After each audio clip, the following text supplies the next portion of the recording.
Assalamu alaikum dear students, so welcome back in class.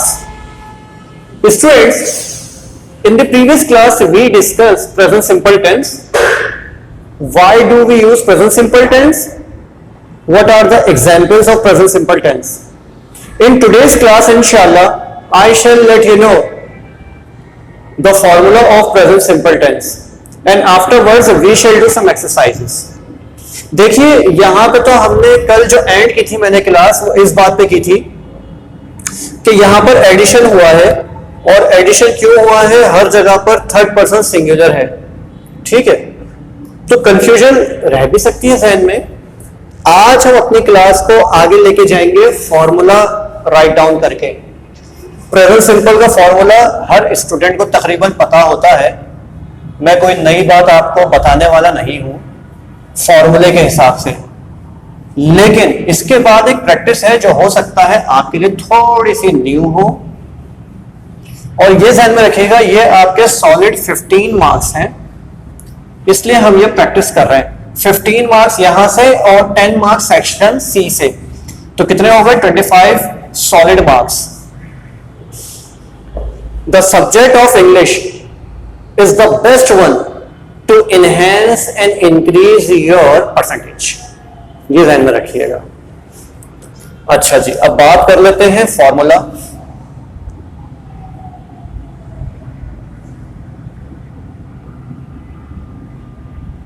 Formula of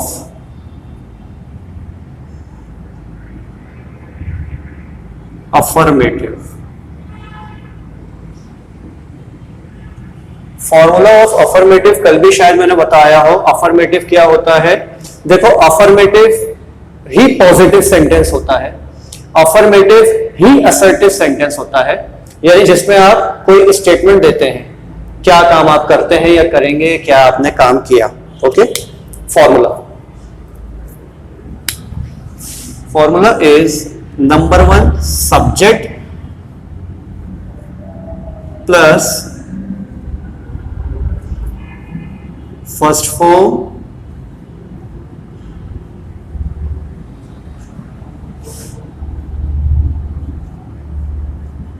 plus object. Subject plus first form plus object,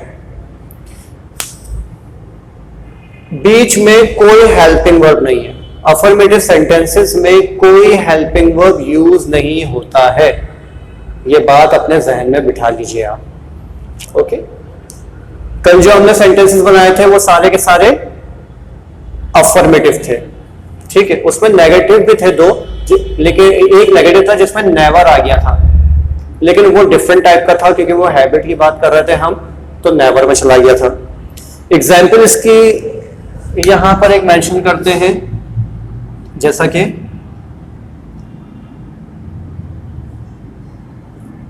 he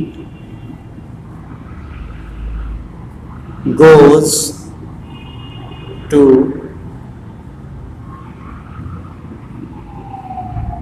school, he goes to school। हमने ये example लिख ली इसकी affirmative sentence की। Now formula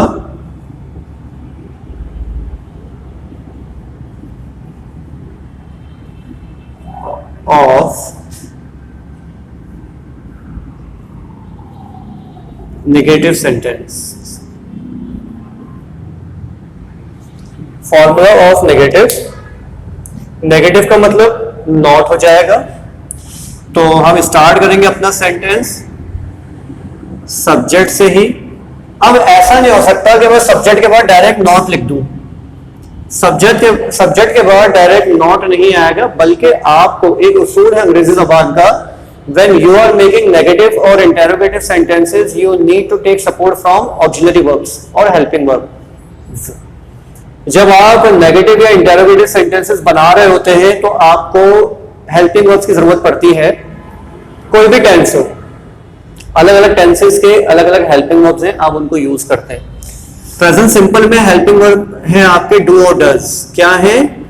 do और does है आपके helping verbs, right. Do और does, इसके साथ आपको नॉट यूज करना होगा। ये जो नॉट है ये आप डस के साथ भी यूज करेंगे, डू के साथ भी यूज करेंगे. Okay, do not and does not. अब इसके बाद आ जाएगा first form.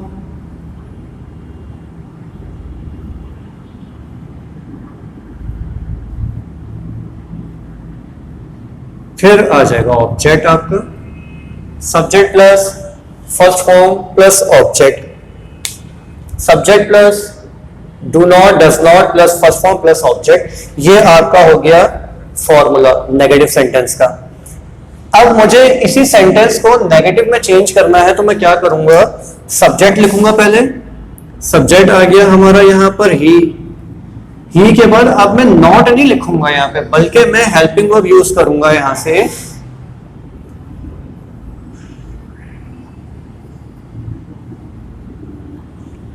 Does not plus अब आ जाएगा फर्स्ट फॉर्म, तो बन जाएगा sentence he does not go to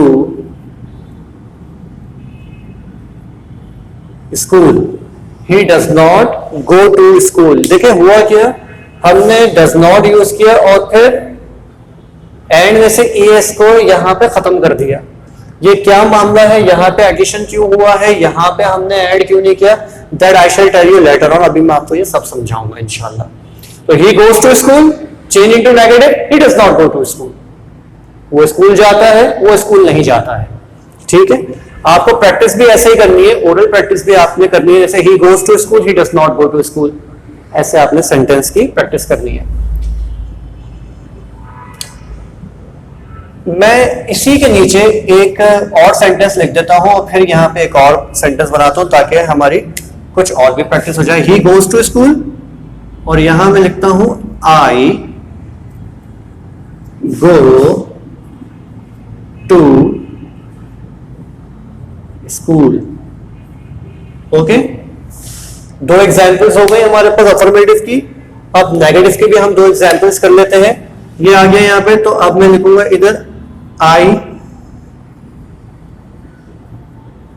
do not go to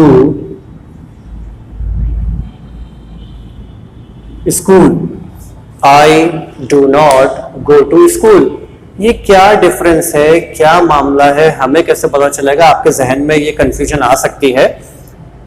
मैं एक फॉर्मूला और लिख दूं, उसके बाद मैं आपको एक नोट लिखवाऊंगा इसका, जिसमें ये सब चीजें क्लियर हो जाएंगी. Now we have formula of interrogative.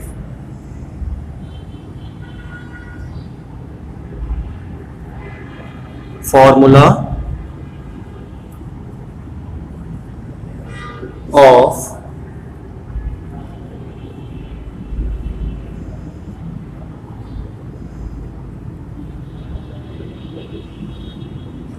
formula of interrogative sentences. okay, interrogative means to ask questions. okay, तो इसका फॉर्मूला अब आप किस तरह बनाएंगे, हेल्पिंग वर्ब. कोई भी टेंस हो, जब आप उसको इंटेरोगेटिव में चेंज करते हैं तो सबसे पहले हेल्पिंग वर्ब यूज होता है. हर टेंस का हेल्पिंग वर्ब अलग है. डू डज पहले आ गया प्रेजेंट सिंपल में, then we have subject, after subject we have first form of verb,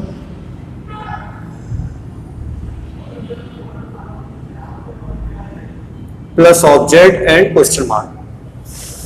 okay, सबसे पहले डू डज यानी कि हेल्पिंग वर्ब आ गया. हेल्पिंग वर्ब के बाद आ गया आपका सब्जेक्ट, सब्जेक्ट के बाद आ जाएगा फर्स्ट फॉर्म, फर्स्ट फॉर्म के बाद आ जाएगा object.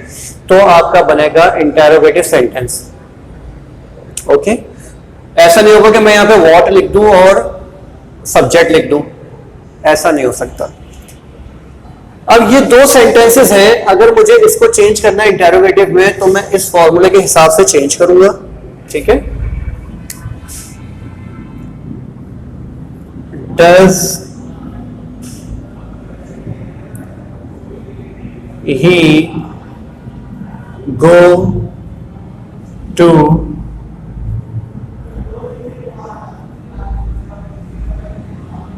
School. Okay, does he go to school. ये हो गया आपका सेंटेंस. पहले हेल्पिंग वर्ब आ गया, फिर सब्जेक्ट आ गया, उसके बाद मैंने वर्ब यूज कर दिया और फिर जो डायरेक्शन थी वो यहाँ पे मेंशन कर दी। दूसरा सेंटेंस है आई गो टू स्कूल, तो अब इसको मुझे चेंज करना है। अगर इंटेरोगेटिव में तो मैं कैसे चेंज करूंगा, मैं यहां पर लिखूंगा डू, फिर आ जाएगा I. I pronoun will always remain capital, इसको स्मॉल नहीं लिखूंगा मैं। डू आई गो टू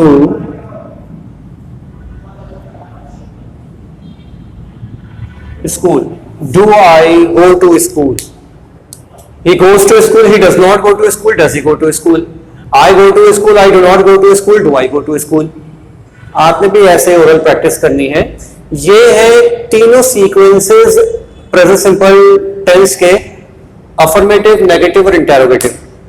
अब बात कर लेते हैं एडिशन की, क्योंकि उसमें ही हमसे ज्यादातर मिस्टेक हो रही होती हैं। तो उसके लिए हमारे पास एक नोट है, आप अपने ये जहन में बिठा लें। Note, in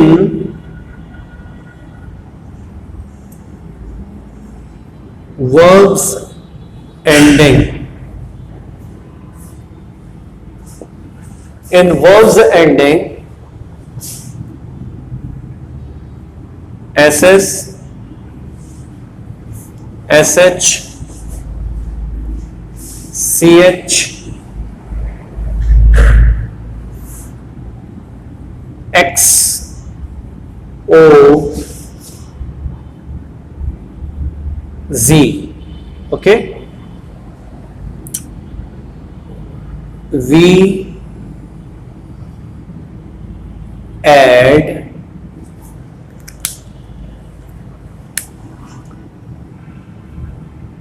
es,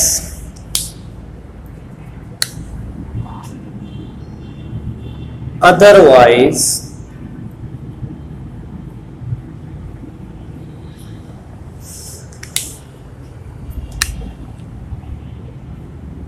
s,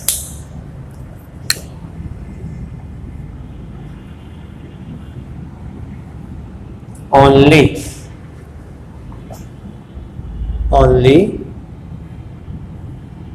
if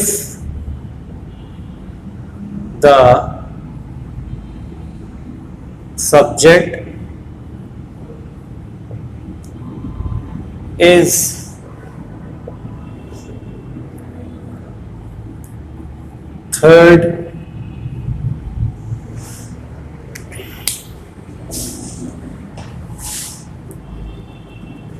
if the subject is third person, Allahu Akbar, third person singular। For example,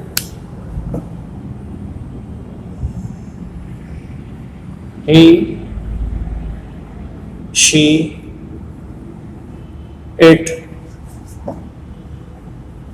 a boy, okay, he, she, it, a boy,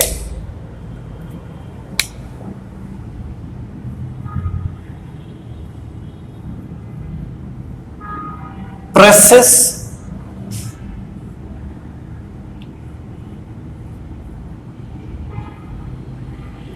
pushes,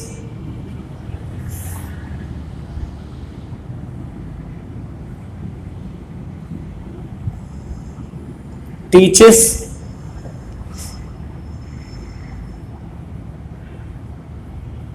coaxes, goes, does।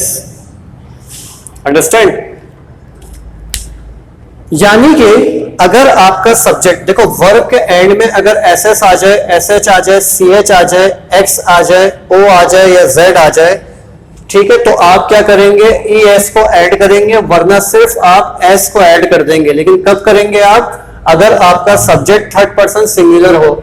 ये आपके थर्ड पर्सन सिंगुलर आ गए, आप boy की जगह a girl भी हो सकता है, रेन भी हो सकता है, ठीक है, द सन भी हो सकता है, द मून भी हो सकता है, द डॉग भी हो सकता है, सिंगुलर सिंगुलर अगर हो तो आप क्या करेंगे, आप एडिशन कर देंगे ई एस का, या एस का। एक और भी एडिशन होता है आई ई एस, वो कब होता है जब वर्ब के एंड में वाई आ जाए, पता है ना, और वाई से पहले कॉन्सोनेंट अल्फाबेट हो, तो आप वाई को रिमूव कर देते हैं और आई ई एस को ऐड कर देते हैं। इसका फ्लाई से फ्लाइज हो जाता है, ट्राई से ट्राइज हो जाता है, क्राई से क्राइज हो जाता है। ओके, अब यहां पे मामला है प्रेस, आखिर में डबल एस आ रहा है तो मैंने ई एस ऐड कर दिया। क्यों? क्योंकि मेरा सब्जेक्ट ही हो सकता है, शी हो सकता है, इट हो सकता है, अब बॉय हो सकता है। इसी तरह से वर्ब के एंड में या पुश एंड में एस एच है तो मैंने ई एस ऐड कर दिया। इसी तरह टीच एंड में सी एच है तो मैंने ई एस ऐड कर दिया। इसी तरह से कॉक्स एक्स है एंड में तो मैंने क्या किया, ई एस ऐड कर दिया। फिर आ गया गो, वर्ब के एंड में ओ है तो मैंने ई एस ऐड कर दिया। डू है एंड में ओ है तो मैंने ई एस ऐड कर दिया। ठीक है, अगर ये नहीं है तो मैं क्या करूंगा, सिर्फ एस ऐड करूंगा। फॉर एग्जाम्पल डिस्टर्ब है एंड में इनमें से कोई भी अल्फाबेट मौजूद नहीं है तो मैं अब क्या करूंगा, अदरवाइज एस ओनली लिखा हुआ है तो मैंने यहां पर एस ऐड कर दिया, डिस्टर्ब हो गया ये। इसी वजह से, सिर्फ इसी वजह से ये गो से गोज बना है, सब्जेक्ट आपका ही था, इसी वजह से आपने ही के साथ डज यूज किया है। इसको अपने ध्यान में रखिए। अब आप कल वाले लेक्चर पे चले जाएं कि जो मैंने वहां पे एस ई एस को क्या हाईलाइट किया था, सर्किल बना दिया था मैंने उस पर, यस। वो क्यों किया था? क्योंकि वो तमाम आपके सब्जेक्ट्स थर्ड पर्सन सिंगुलर थे तो मैंने उसके एंड में, वर्ब के एंड में एस या ई एस को ऐड किया था, ये वजह थी। आपको पेपर में इनकरेक्ट सेंटेंसेस दिए जाएंगे, वो अफर्मेटिव भी हो सकता है, वो नेगेटिव भी हो सकता है, वो इंटेरोगेटिव भी हो सकता है। इंटेरोगेटिव को कैसे पहचानोगे? दो तरह के सेंटेंसेस आपको दिए जा सकते हैं पेपर में, या तो वो हेल्पिंग वर्ब गलत करके आपको दे देगा, ओके, या हेल्पिंग वर्ब गलत नहीं करेगा, सीक्वेंस चेंज कर देगा सेंटेंस का, और आप पहचानेंगे फिर हेल्पिंग वर्ब से, उससे क्वेश्चन मार्क से, कि क्वेश्चन मार्क वहां पर दिया गया होगा, क्वेश्चन मार्क से आप आइडिया लगाएंगे कि भाई the sentence belongs to interrogative form. इसको अपने ध्यान में रखना। मैं दोबारा रिपीट कर दूं बच्चों कि वर्ब के एंड में अगर S S, S H, C H, X O G आ जाए तो आप ई एस ऐड करते हैं, वरना आप सिर्फ एस ऐड कर देते हैं। ये कब होता है काम? प्रेजेंट सिंपल में होता है, जब आपका सब्जेक्ट थर्ड पर्सन सिंगुलर होता है। एक और बात मैं आपको बता दूं, जब आप एक दफा एडिशन कर चुके होते हैं, जब आप एक दफा एडिशन कर चुके होते हैं तो आपको दोबारा एडिशन की जरूरत नहीं होती। मैं यहां पर गोज नहीं लिखूंगा, सेंटेंस इनकरेक्ट हो जाएगा अगर मैंने यहां पर दोबारा से एडिशन किया तो। ये अपने ध्यान में रखिए, बात समझ रहे हो? अच्छा, अब हम बात कर लेते हैं कि भाई कहां पे हम एस यूज करें, कहां पे आई ई एस यूज करें। उसके लिए हम यहां पे एक नोट लिख लेते हैं, रहेगा यही थर्ड पर्सन सिंगुलर के साथ। नोट आ गया ऐसे, इन verbs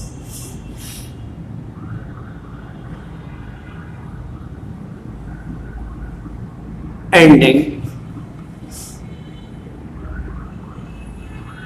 y,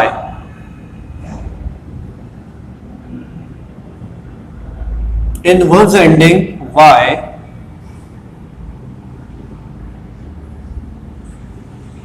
if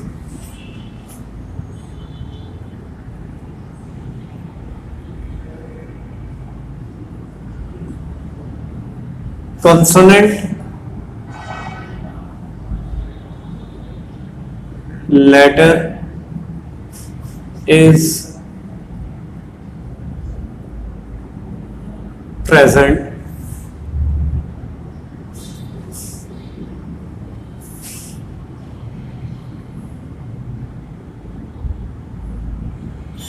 we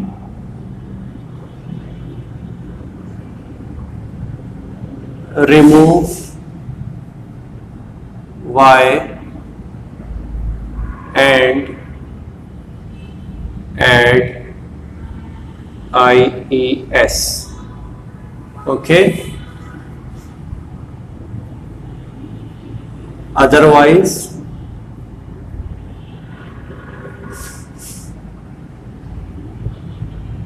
S only. अगर वर्क के एंडिंग में y हो और y से पहले कॉन्सोनेंट लेटर हो तो हम क्या करेंगे, y को रिमूव करेंगे और ऐड करेंगे IES को. अगर ऐसा नहीं होगा, वहां पे कॉन्सोनेंट मौजूद नहीं है y से पहले, तो आप क्या करेंगे, सिर्फ s ऐड कर देंगे y के बाद. How to do it, I let you know. अभी मैं बताता हूं आपको ये किस तरह से करना है.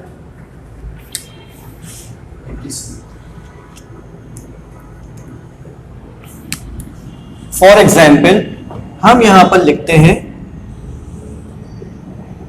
CRY, cry. ये क्राई है. Following Y consonant is present, तो मैं क्या करूंगा, इसको CRIES, क्राइस कर दूंगा. पेपर में आपको ही क्राइस यूं करके दिया जा सकता है CRYS, और ऐसे भी दिया जा सकता है ही क्राई या ही ऑलवेज क्राई. ठीक है, तो आप उसको करेक्ट करेंगे. पेपर में आपको आइडेंटिफिकेशन दी जाएगी जिससे आप अंदाजा लगा लेंगे कि ये सेंटेंस प्रेजेंट सिंपल का है. क्राई हो गया. क्राई के बाद अब हम यहां पर लिखते हैं ट्राई. ट्राई में भी फॉलोइंग वाई आर प्रेजेंट है, यानी कि कॉन्सोनेंट, तो मैं यहां पे क्या करूंगा, TRIES कर दूंगा. इसी तरह से FLY, fly. Following Y consonant आ गया, तो मैं अब यहां पे क्या करूंगा, FLIES. शर्ट वही है, your subject should be third person singular. अब इसके बाद एक मैं लेता हूं यहां पे वर्ड PLAY, प्ले. अब यहां जगह following Y consonant is not present, vowel is present, तो मैं इसमें y रिमूव नहीं करूंगा बल्कि इसमें मैं s ऐड कर दूंगा.